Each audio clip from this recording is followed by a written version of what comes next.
Good morning everyone, welcome তোমাদের সবাইকে আমার একটা নতুন মিনি ব্লগে। তো আজ হলো বৃহস্পতিবার। আজ সকালবেলা খুব তাড়াতাড়ি ঘুম থেকে উঠেছিলাম, উঠে ছাদে গিয়েছিলাম, গিয়ে কিছুক্ষণ হাঁটাহাঁটি করলাম। বেশ ঠান্ডা পড়ে গেছে কিন্তু। তারপরে আমি ওই 6টা সাড়ে 6টা নাগাদ চলে এসেছিলাম নিচে। এসে ব্রাশ করে ফ্রেশ হলাম, দেন ভালো করে স্কিন কেয়ার করলাম, কারণ এই টাইমে উইন্টার ক্রিম ছাড়া কিন্তু একদমই চলা যাচ্ছে না। তারপরে নিচে চলে গেলাম, গিয়ে বাড়ির সবার জন্য বসিয়ে দিলাম চা। আর আমি খেয়ে নিলাম 1 গ্লাস মৌরি আর মিছরি ভেজানো জল। আজকে ব্রেকফাস্টে তেমন কিছুই বানাইনি, 1 গ্লাস ছাতু খেয়েছিলাম।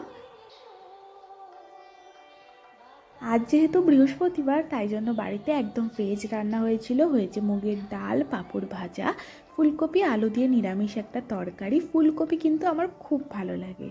আর এখানে করেছিলাম বেগুন ভাজা। তারপর স্নান টান সেরে নিলাম।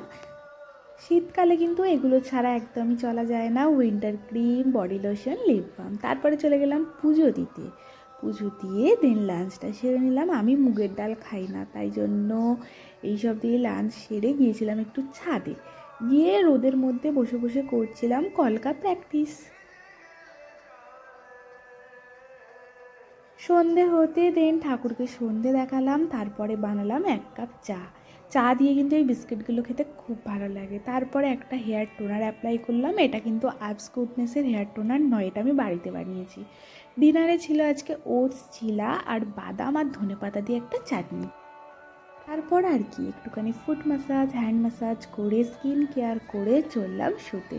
ভিডিওটা যদি ভালো লাগে তাহলে একটা লাইক করে দিও এবং চ্যানেলটিকে প্লিজ সাবস্ক্রাইব করে দিও। খুব তাড়াতাড়ি নতুন ভিডিওতে দেখা হচ্ছে। টাটা।